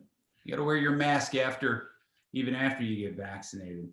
A lot of people like to make fashion statements with their masks. They like to get all special with their masks, which seemed like it was a priority way too early in this process for me. You know, you remember at the beginning of this when like people in hospitals couldn't get any protective equipment, like nurses couldn't find N95 masks. But 2 weeks into the quarantine, you could find a cloth mask with the logo of any college football program in America on it. Like literally any team, Division I and II. Just like it was too soon. There were hundreds of masks every day, new masks all the time. You had ER doctors wrapping like wet towels around their faces. And people are like, you see my new mask? Watch this. Zipper comes undone. Now I can drink out of a straw. I didn't know what to think seeing all this thing. I'm scared to death because it's a pandemic. And I see people running around with rhinestones on their face. I didn't know what to think. I'm like, all right, maybe a pandemic isn't that bad. Look at that guy's mask. It's a picture of a ball gag in a mouth. Isn't that hilarious? Pandemics are hilarious. It wasn't the time for whimsy, okay? I didn't think it was the time for whimsy. And some lady in my building was making fun of me because my mask didn't match my outfit. I was like, I'm sorry. Had I known leopard print was better at stopping the virus, I would have stocked up. Is it just animal prints that stop the COVID, or do Louis Vuitton logos help extra too on a cloth mask? 'Cause I'll go out and get them. I was surprised it stopped with face masks because we're so vain. I was waiting for like somebody to get out of the hospital and be like, it was tough. They had to put me on a ventilator, but thank God it was a Gucci. Got me on that Gucci ventilator. What's going to happen if there's like another pandemic? Because we're not going to stop with masks next time. We're going to have to go an extra level. Are people going to be walking down the streets like, oh my God, I love that hazmat suit. Is that Supreme? Is that a Supreme hazmat suit? It's gorgeous. Yeah. Our entire underground bunker is Givenchy. Yeah, it's gorgeous. Really beautiful. Really beautiful. It's crazy that people are still divided over COVID and how to treat it and how to respond to it. And at this point, you're not going to change anybody's mind over it, right? We've been in it a year plus, but they keep putting out these studies and these statements. World Health Organization just released this study statement type thing where they said that COVID will produce more worldwide trauma than World War II. And I remember I read that study in my home with heat and indoor plumbing and a full Wi-Fi signal.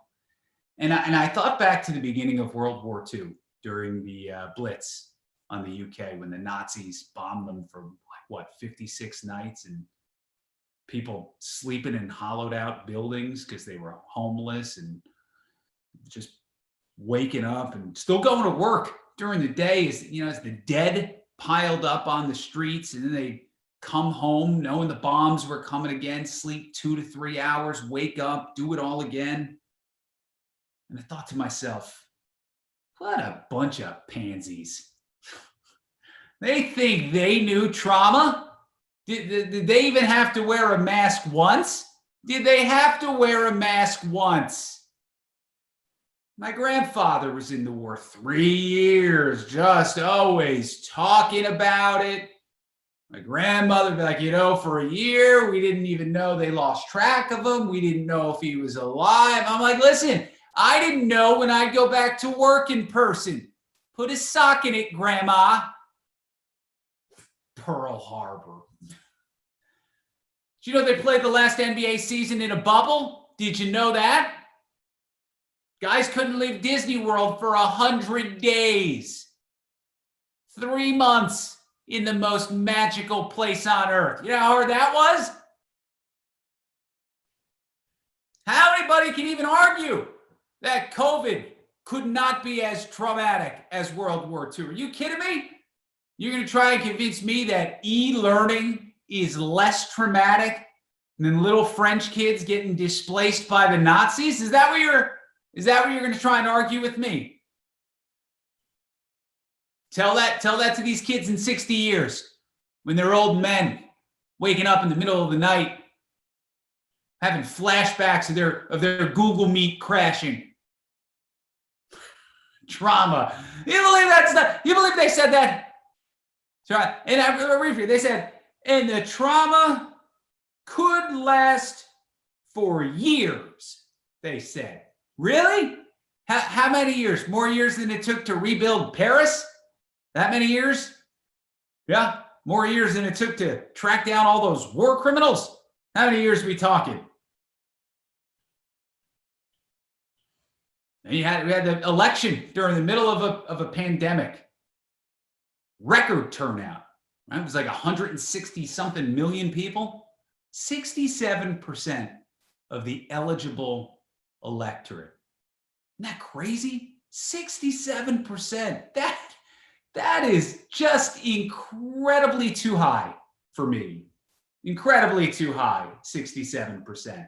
I've seen what's out there. You've all seen what's out there. Would you trust 67% of the people out there to mow your lawn, let alone choose the leader of the free world? You crazy? I was in Starbucks today. I witnessed a guy spend 5 minutes trying to figure out which end of the line was the front and which was the back. Maybe that guy should just sit out election day next time. You know, that's how we keep ending up in these positions. We got to find a way to keep these idiots at home. That's what we got to do. You know, can't restrict them from voting, but we can offer them some alternatives that they might like. So I think like every election day, we should schedule like WrestleMania, the Daytona 500, right? Like a Real Housewives reunion and a Fast and Furious marathon on TNT. And just keep a lot of these mouth breathers on their couch ordering Pizza Hut. I think that's what we need to do. We don't need to keep getting more people to vote. They're always trying to tell everybody needs to vote. They're always trying to lower the voting age. They tried lowering the voting age to 16 a while back. Yeah, because that's what the electorate needs. That's what the electorate needs. People who pleasure themselves into a sock. That's what the electorate needs right there. No, you don't understand. This generation is different. They're very socially and politically engaged. Oh yeah? Who are you talking about? Your son, the environmentalist? The one who takes 45-minute showers every day? Is that who we're talking about? Is that what he's doing in there that whole time? Is he weighing the issues?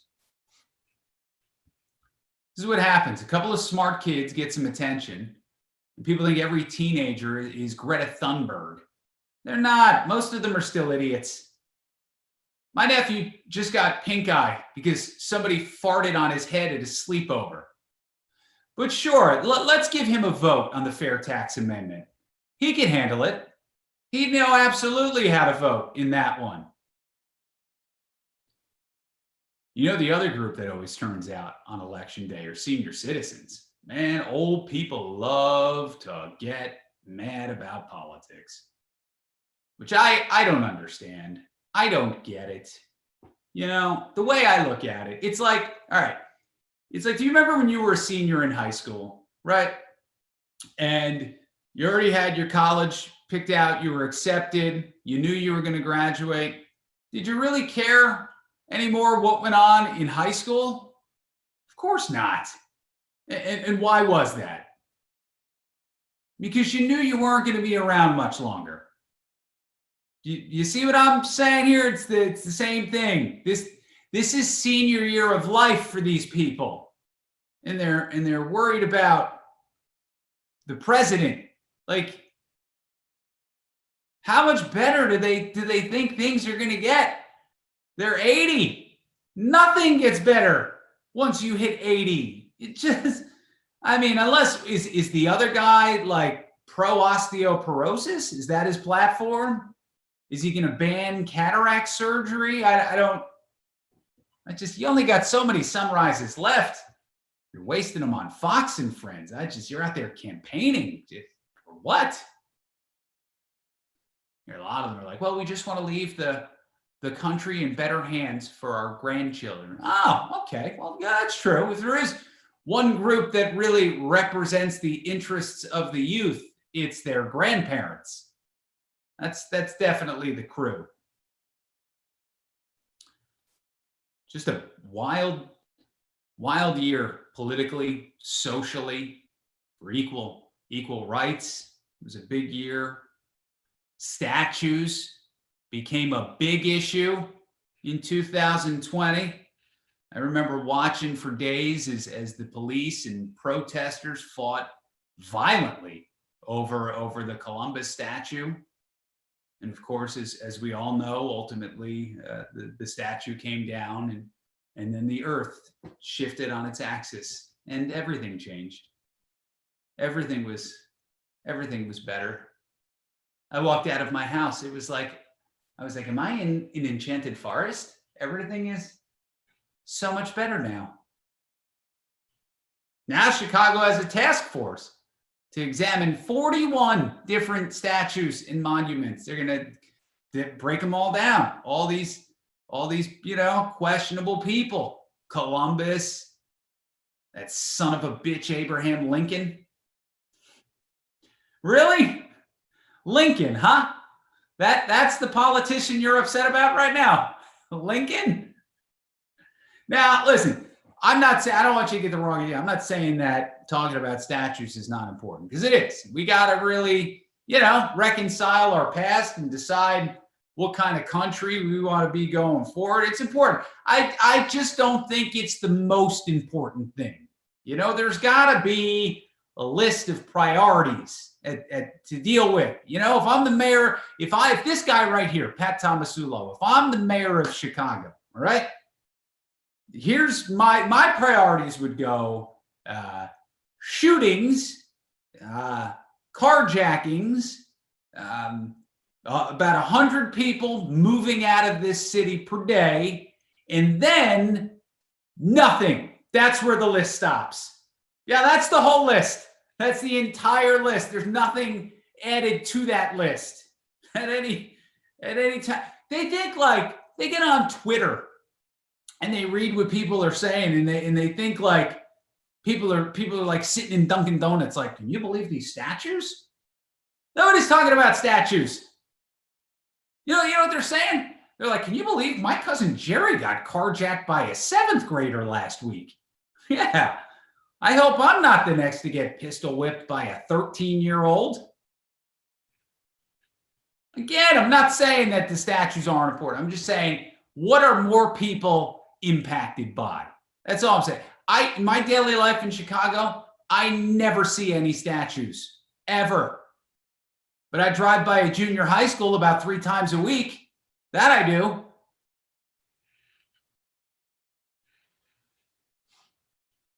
But the Black Lives Matter movement, it was a real watershed moment for this country. It really was. All different races marching as one. I thought that was that kind of unity is a beautiful thing to see. I really do. I really do. Some of the white kids at these protests, a bit much. I mean, support the cause, but I honestly think sometimes when these kids showed up to the rallies, even like the organizers were like, you know what, Taylor, we're good. We're good. We can look at all these people we got. We got all these, we're good. Yeah. If you turn around now, you might be able to catch the train back to your parents' house. So go ahead. Bye-bye. Because a lot of these white kids were angry. They were.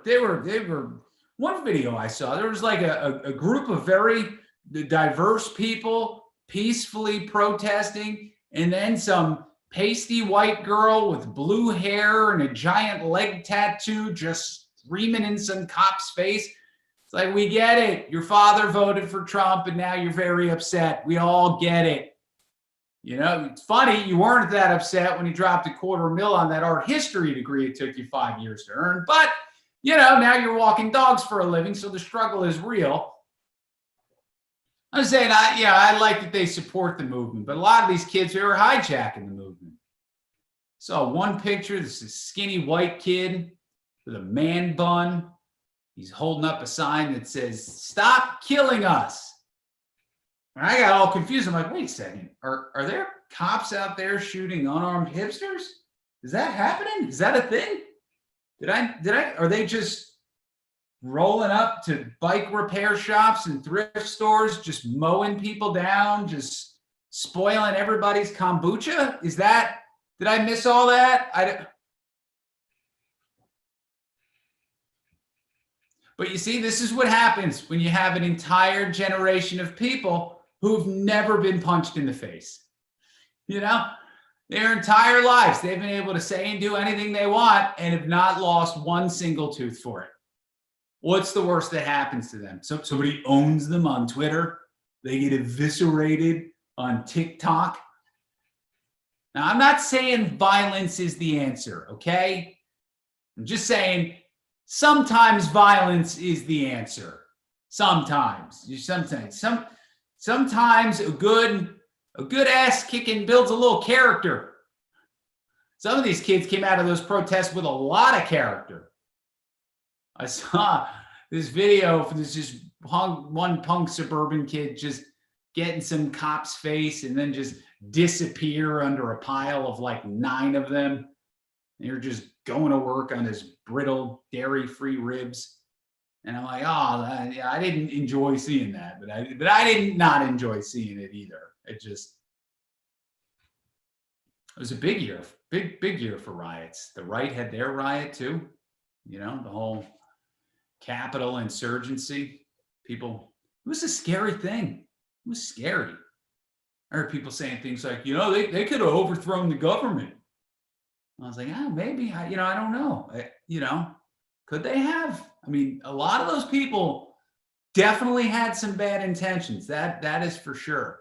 But a lot of them had selfie sticks. So I don't know. You kind of gotta weigh those two things. Every new video came out. People are like, can you believe what we're seeing? Can you believe it? I'm like, what do you mean? That the video, the one guy breaking a window and the 5 guys in the background walking around like this.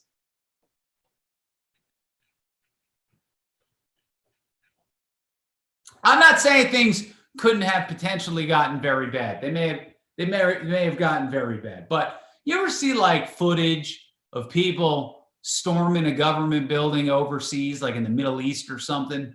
You know, after they storm the building, do they usually then walk single file through 2 velvet ropes into a rotunda, or do they usually try and light the building on fire with everybody inside? There's a difference. And listen, there should be punishment for everybody who trespassed. Everybody who trespassed in those riots should go to jail. Every single one of them. If for no other reason than with all of those people in jail, meth production in this country would plummet. But, you know, I question how much actual danger we were in. That's, you know, one rioter died of a stroke, another from a heart attack. Meanwhile, the average age in Congress is like 82, and none of them so much as broke a hip. So, you know, when Mitch McConnell and Nancy Pelosi are in better shape than the insurgents, I have to question how much danger we were really in. You know, overthrow a government. A lot of these hillbillies couldn't overthrow a student government. There's a lot of white guys. A lot of white guys are very upset right now. I don't get it. You know, there's only one white guy who has a reason to be very, very upset right now. One white guy who can say that Black Lives Matter has completely ruined his life. And that guy is the original Jake from State Farm. I mean, of all the ways to lose your job as an insurance pitch man, you know? And it happened fast. You understand that when they fired him, you could still get a bottle of Aunt Jemima. That's how early they fired Jake from State Farm. I just picture that poor guy getting the call. You know, he said, well, are you saying you guys aren't happy with the character? No. We're happy with the character. We're just going to replace you with a much younger black guy and not address it whatsoever. Well, that don't make a lot of sense. What about the couple that's in the commercial with me all the time? Are they going to know that they're talking to a totally different guy? Oh, no. Here's the cool part. You're a football fan, right? Well, new Jake gets to be in commercials with Aaron Rodgers and Patrick Mahomes. Oh, that's great. Did you say Drake? What a good idea for the Super Bowl commercial. Poor Jake. I mean, they couldn't have just renamed the character, you know? I mean, it's Jake from State Farm. It's not Batman. You don't need to reboot him. Nobody was out there being like, it's time for a black actor to play Jake. You just know State Farm was so proud of themselves too. They were like, I'll bet this is really going to help the movement. Yeah. You know, State Farm, if you really want to help the movement, how about every time a black guy gets pulled over for no reason, you knock $20 off his premium? That'd probably help, right? You can even go back to White Jake. You throw in some free collision. You can name him Billy Bob, Waylon, whatever you want to call him. But this is the journey we're all on right now. This is the journey. This is our journey. Everybody says that now. Everybody's on a journey, right? See these people that post on social media. You know, when I started this journey, I just want to thank everyone who's supported me every step of the way on this journey. It's like, journey? You gave up dairy for a month. What journey did you go on? Christopher Columbus went on a journey. You're lactose intolerant. That's all. That's all you are. I mean, I'm sorry milk gives you the squirts. I really am, but a journey. How far away is your bathroom that you're calling it a journey? You need a Sherpa to get there. Everything has to be so special now. You can't just be normal people doing regular things. Everything has got to be so special. Go on social media, Instagram, all these moms are calling each other badasses all the time. You're a badass. You're a badass. Look at you, you badass mama. All because one of them like worked and cooked dinner in the same day. It's like, you know, I mean, I'm sure they're all great moms, you know, but it's like, you know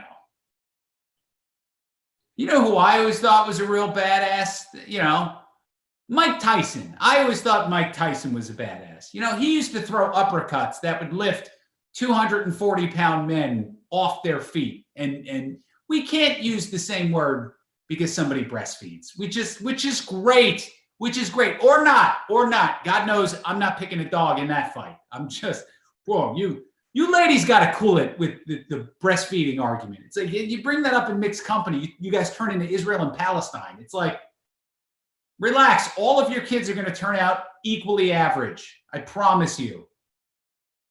But badass. I like to picture my mother in New Jersey in 1989, sitting at the kitchen table with our neighbor Dolores, and the two of them calling each other badasses in between drags of their Benson and Hedges, you know, just, you did your husband's laundry and clean the house. You're a real badass, you. You're a real Steven Seagal. We're ruining these words. Badass. Everybody's a badass or a warrior. That's another one. Warrior, that's another one. All right, where are my gluten-free warriors at? Okay, settle down, Mulan. Settle down. You stopped eating pasta, okay? You didn't overthrow an empire. Let's cool it. Everyone needs to feel so special. We need attention all the time. We're at a point now where people just come out and ask for it. They have no qualms about it. One time my buddy posted on Facebook, he's like, hey, feeling a little down. Can you guys say something about me that'll get me going? And I was like, your rent is due next week. Get off your ass. That get you going? I'm not on here to motivate you. I'm here to look up old girlfriends. That's all. That's the only reason I'm here. Now when I see these posts for people that are clearly begging for attention, I'm brutally honest now. I don't care. I tell them what I feel. You're like, hey guys, just set a personal best, a 12-minute mile. I was like, really? What were you on, crutches? That's a terrible time. I don't even know what setting that is on the treadmill. Is that elephant? I'm just saying, at that speed, you're never going to finish your journey. That's all. All right, listen, that was interesting. This was really, really interesting and fun. It was fun. I think you guys were great. I don't know. None of you could have been paying attention. Half of you could have been watching basketball, but I did a good deed for St. Edward, and that's all. And, you know, what's next for me? I don't know. Thinking of starting a podcast, maybe, you know. Yeah, I'm just thinking about it. Anyway, that's it. I'm done. So whoever's going to talk next can talk. I'll just sit here awkwardly silent.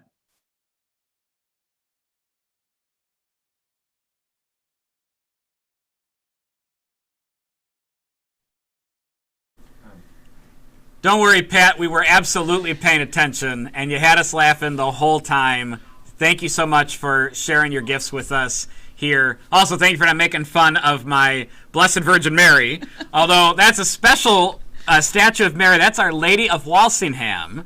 That's Our Lady that St. Edward himself would have visited and prayed to when he was King of England and helped him become a saint. So, anyway, we have a few items up that have no bids yet. There's a Snapology camp, which is like Lego robotics. We normally have it as an after-school activity, but we weren't allowed those extracurriculars for a while.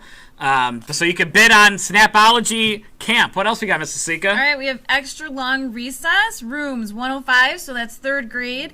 202, Miss Carabio's class, and 303, Mrs. Govlig's class. If you have a student in one of those classes, go purchase them extra long recess. Get extra long recess. Even if you don't think your kid deserves it, the teacher deserves a little extra time outside without that mask on, relaxing. All right, and if you haven't gotten online to buy that Family Nut card the last Friday of each month for next school year, you can purchase that for all of your kids or just for your one child. Go ahead. There's also a swag bag from Trinity High School. There's a knife skills class. Hopefully that's for cooking, not for other dangerous things. But knife skills, who wouldn't want that? There's also a mystery wine pull. I think there's only 7 chances left. So when you come to pick up your items tomorrow at Buckley Hall, you can pay $20 to then get a bottle of wine from the wine pull. And how about a family getaway in Wisconsin? 3 days, 2 nights at a house on the lake. Sleeps up to 6 people. You have swimming, fishing. It's only 1 hour from Chicago. And I think Wisconsin is a yellow state, so no quarantine when your kids come back to school.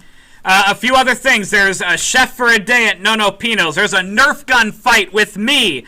Greenberg edible art class. A day with Rosasco. Lincoln Park Zoo with Miss Swider and Miss Kadecki. Bowling with Miss Belcastro. There's a mixology class. Wine tasting for up to 12 people. What else we got? Oh, we got give your favorite teacher a day off. Miss Rosasco will sub. A VIP lunch. Extra long recess, 3D printing, water fights for your students' class, And what about this? Kurt Rollins Fitness. 90 days of one-on-one coaching, 30-minute sessions, routine program customized just for you, and it fits into your busy schedule. I could probably use that, but I've been spending my money voting for Miss Lasika, who's beating me by a long shot to get red hair, ladies and gentlemen. That's awesome. Keep on voting for her. $5 a vote. Send her away. She wants to be over 200 votes. And, well, she's going to dye her hair anyway because she's winning by a landslide. So keep those votes coming. And, you know, we have people watching all over Miss Lasika. And they've been putting the new Big Red raffle tickets in here. I've been seeing some of my own family, so shout out to my family. But we even have our own Martin Nyberg, a seminarian at Mundelein Seminary, watching with us. I think you got a photo of him now. He's got us on his desk at the seminary. So shout out to Martin. He's going to be here tomorrow to serve at our confirmation mass with our students. He was confirmed here, baptized here, and soon he'll celebrate his first mass as a priest here in just a couple of years. Martin is also an alum of our school, and we have a special video for you to watch while you're bidding on all of these awesome items, some reflections of our alumni from St. Edward's School. Tell me your names and where you go to high school and what year you're in. Father Dom, this feels like we're on The Office. I'm having like a confession. Like about St. Ed's, I mean, the first thing that always comes to mind is this, like every Halloween we have like a fair in the gym. Basketball games, whichever one it was, whether it was the Notre Dame game, like going over to Notre Dame College Prep to play our championship game, pinball tournaments. I think like 5 to 6 different style balls. There's a mixture of basketball, dodgeball, there's buckets out there that you can shoot into, there's a whole point system. Fun lunch, when we had fun lunch, chalk walk. My all-time favorite memories was the first day of 6th grade. So it was my first time meeting a lot of the kids. The tradition is you go to Montrose Beach right after school, and I just instantly fit right in. Like, once again, like the community was great. They just open arms. I just had a blast. You know, I was pretty nervous going from St. Ed's to Loyola. I mean, Loyola is like a much bigger school. I was nervous that I wasn't gonna be able to make friends, or that because we didn't have honors here that I wasn't gonna be able to have like the rigorous courses that like I was used to. I wasn't gonna be able to get some good grades. But when I came there, I was placed in all APs and honors, and I found myself that it was actually pretty easy. If you had Miss Mortimer, you already know all the grammar. I was prepped, so while kids were struggling with that, I actually found it fairly easy. And also, St. Ed's had a really good balance of academics and social life. So I actually found that making friends was fairly easy, and I was actually able to, although we came from such a small school, I was actually able to thrive at Loyola. My reading classes and my English classes were outstanding. I felt a lot more prepared than some of my other peers going into freshman year.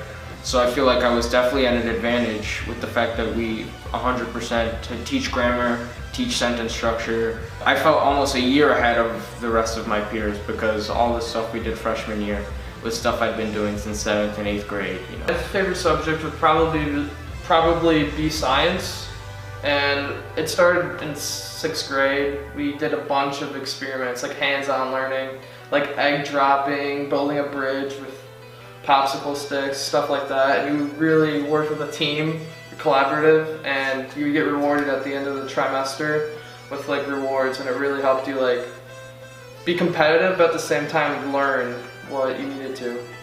Well, my favorite teachers, definitely Miss Rosasco, Miss Mortimer, Miss Caravio. I had a lot of fun with, mostly because of what we did in the class. You know, it always felt a little bit lighthearted, but we still got what we needed to get done. I think that's one of the biggest parts about the teachers here at St. Ed's is that they treat you like their children, essentially. So.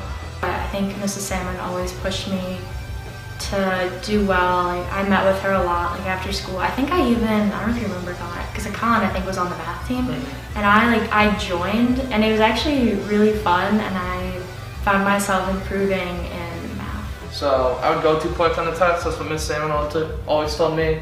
So I was also on the math team, and like she would help me after school a lot. Like all the teachers will. Like they'll be like, "Hey, do you want to meet after school to improve? Because I know you have the potential to." And that's just a common theme here at St. Ed's. Like the teachers want to see you thrive and improve because they know once you pass and graduate from St. Ed's, that high school is going to be a different story, and they just want to prepare you to the best of their ability. Oh, well, I really like to play sports. My whole class was into it, so we all played softball, football, basketball, volleyball. I did quiz bowl, which was like a trivia type academic question team. I think it was really important that St. Ed's made us like take time out of our schedules, like growing up, to have like spiritual time. Like we had religion classes. I think every Wednesday we had mass. Yeah, I've been involved in St. Ed's youth group since my freshman year as well. That's really helped me like see how lucky and how grateful we are to have a Catholic education. So being at a Catholic school at a really young age, they try to teach you some of the basic stuff that Christ tried to teach us, like just loving each other and having that reciprocal respect for each other as human beings. I got into pre-law at Kansas, and then I got into the business program at Marquette. So right now I have two different paths. I'm still trying to figure out which one I want to follow. Business administration, business management, and international business. U of I, the University of Michigan, DePaul, Xavier, Dayton, like things that are close. And I've been, so far, U of I acceptances haven't come out, but I've been accepted to all of them, so that's really nice. So. I've really narrowed down my search, and I'm really narrowed in on Albion, which is my mom's alma mater in Michigan. It's a smaller school, and I want to major in, I might create my own major there. It's a liberal art college in sports management. When you join St. Ed's as a school, you also join as a community, you join the team, you are part of the, crowd at the football games. It's more than just sending your child to school. There's a lot more here than just putting them in a classroom. If you want a community as well as diversity, there's a lot of diversity compared to other Catholic schools or schools in the area, and you want to go to Catholic education, St. Ed's is the place to be. Everyone really is a family. It's like small enough where everyone's like tight knit, but wide enough where there's a lot of diversity, and I feel like everyone from our like grade, we all still talk, like everyone is still friends. Honestly, my biggest selling point would be like if you follow all these schools right now, they're either shutting down or merging, and St. Ed's hasn't been in any of those talks. We're still doing great. The community's still striving. Like, I love the place. I think I'm third generation St. Ed's family, and so St. Ed's has just done so much for my family, and it's a great place.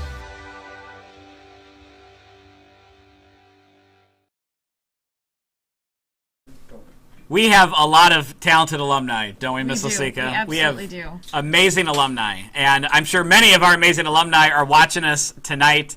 Thank you for all of your support that you've been giving us. We've raised so far in our bidding on the auction $32,000. That's awesome. Absolutely amazing. Yeah. In the bids alone, we're halfway to our goal of $60,000. That doesn't include what we brought in for the Big Red Raffle and our generous sponsorships. But if you keep on bidding, that would be great. Keep using that website. We're going to keep the bidding open till 10 p.m. tonight. So we're going to end here in not too short a time. We're definitely done by 9 o'clock, if not a little sooner.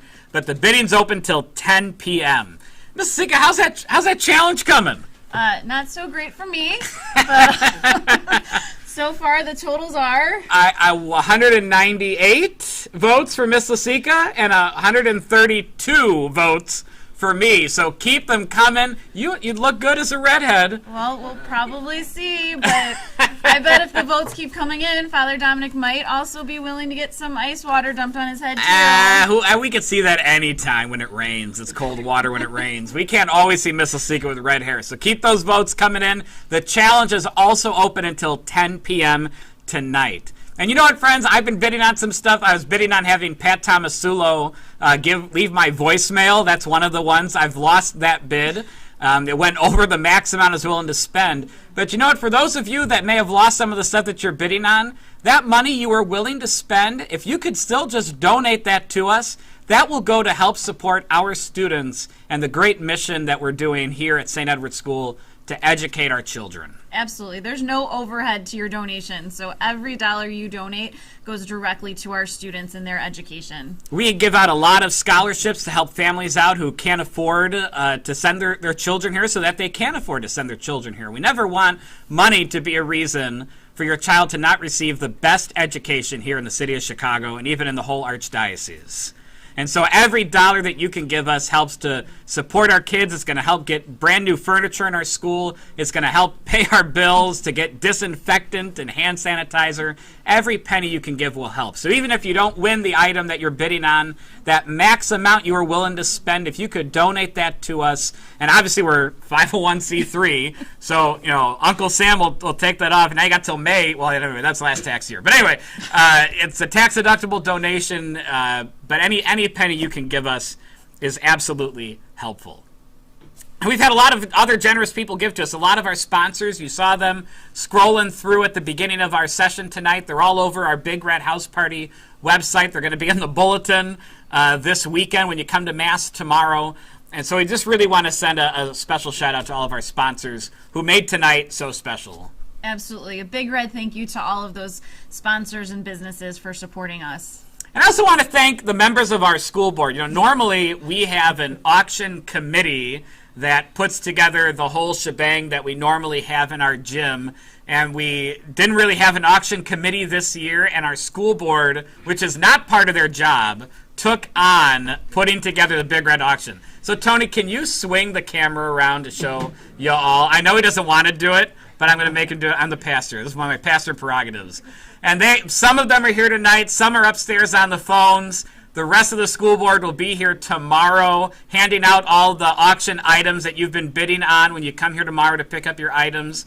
We have the best parents at St. Edward School. We have the best school board in the whole Archdiocese. So thank you to our awesome school board for everything that they did to make tonight possible. I also want to just thank our teachers for everything they've done, their resiliency this year, our students. It has not been easy keeping social distance, wearing masks, firsthand. Absolutely. But our students and our teachers and our families and their support has meant everything and has gotten us to where we are today, and we are just going to continue stronger than ever. And I also personally just want to thank Miss Lasika, because it is not, round of applause. It is not easy being a principal. It is certainly not easy being a principal in a pandemic. And she has just shown tremendous leadership and resiliency and faith. And she's just been a rock for our students and our faculty. I really can't thank her enough. I can't tell you, as I was getting ready to be a pastor, even to be a priest, and I tell everybody I always wanted to be a priest at a school, how many pastors told me, make sure your principal's good. If you don't get along with your principal, your life's going to be miserable. My life's been nothing but great. I can't complain at all. She makes my day a hell of a lot easier. Yes, the priest said hell. It's okay. I can't thank her enough for how awesome she is. So thank you to our school board. Thank all of you for watching and donating and being so generous to help our students and support our mission. It's time to pull for 3,000 big ones. Let's go. 3,000 big ones. Here we go. Are you all ready at home? This is I think the most raffle tickets I've ever seen in one of these buckets. Way over 600. I'm going to sell this much for the King of Hearts. Did I drop one? No, I didn't. Okay, here we go. All right. Drum roll, please. $3,000. Miss Lasika. All right, and $3,000 goes to Denise Loy, school parent. Congratulations. All right, a school parent won. Congratulations. Thank you again. Congratulations, Denise, on $3,000. Thank you, and on that note, I want to thank Father Dominic as well. My job is a lot easier when I have a pastor who supports our school and who is present in our school, is not a stranger to the kids in the school. And so thank you, Father Dominic, for everything you do for St. Edward Parish. You got to make my head fit in the frame. On that note, friends, as we say goodnight to you tonight, bidding is still open till 10 o'clock. You can still buy votes for Miss Lasika to turn her hair red. Everything's open till 10. If you lost on your bid, donate that money anyway. It's going to go to help our awesome students, our amazing faculty, continue our 111-year mission of bringing up faithful citizens and faithful disciples of Jesus. And as we say goodnight to you, here's a video of our students also thanking you for your generosity. Thank you. Good night, everyone. Thank you for supporting us. Thank you. Thank you. Thank you so much for donating to our school and for supporting us.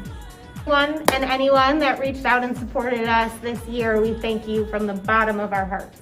Thank you very much for giving us money to help our school. Thank you! Thank you to all the donors for donating to our school. We appreciate everything you have given us. Thank you. Thank you for supporting St. Edward's School. Thank you so much for supporting us. Thank you. Thank you for donating to our school. Thank you. Thank you. Thank you so much for your support tonight. Thank you. Thank you to all you lovely people for supporting our school. We appreciate it. Thank you. Thank you. On behalf of the faculty of St. Edward's School, I would like to thank all of the donors and anyone who contributed to making tonight's auction a great success. Without you guys, our school would not be the thriving, big, red, blue ribbon school that we are today.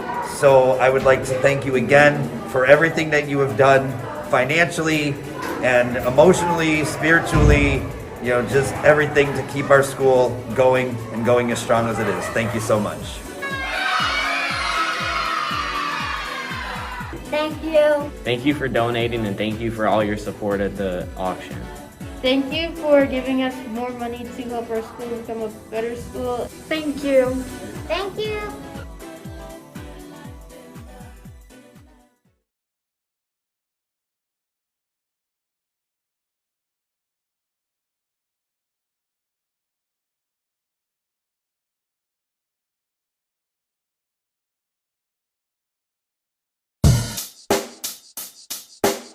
Check the mic and make sure it sound right, boys.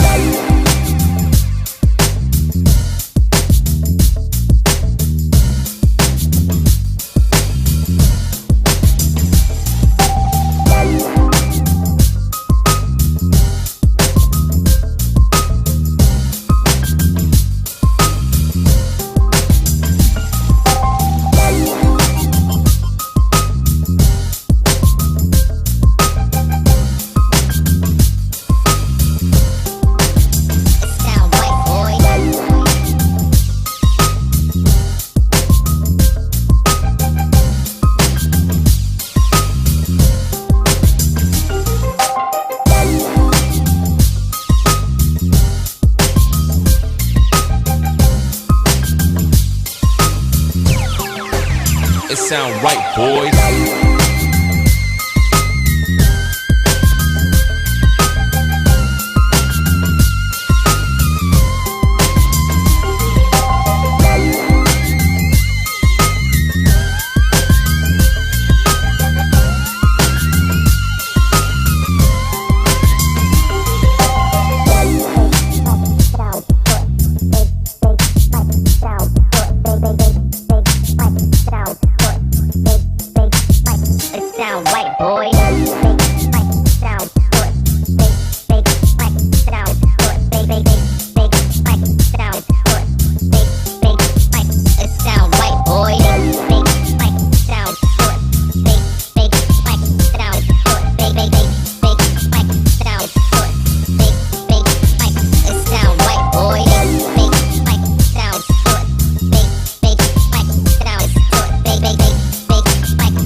Sound right, boys.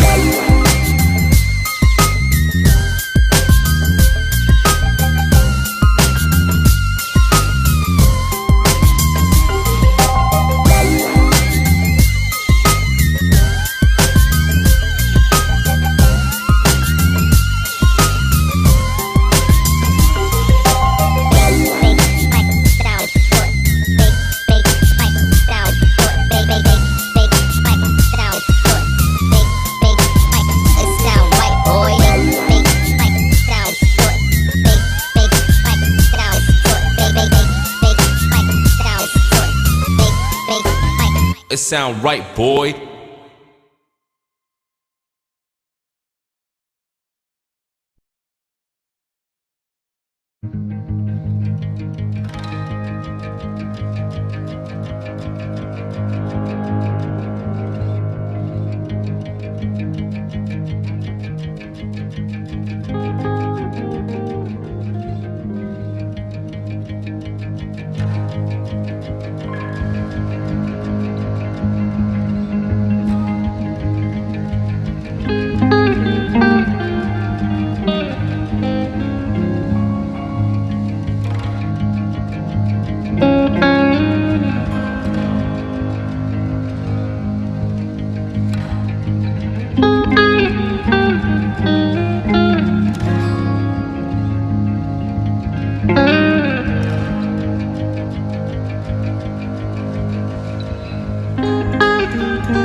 you.